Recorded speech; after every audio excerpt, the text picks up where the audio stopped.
Hey guys, in this video I will show you how to use SanDisk Extreme Portable SSD with your Mac. Alright, so let's begin with the video. First step is to connect the SSD to your MacBook.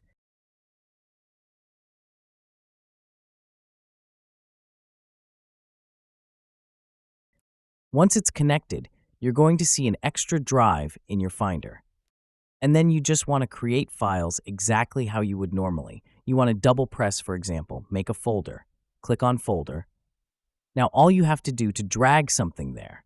So for example, if I want to drag this file, I just want to drag it to my SSD, and it will be appeared right away. And that's really it. You just make folders, and it will behave exactly like your MacBook files behave. Drag and drop and copy and paste. And that's it.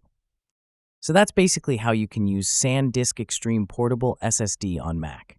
That's it for this video. Thanks.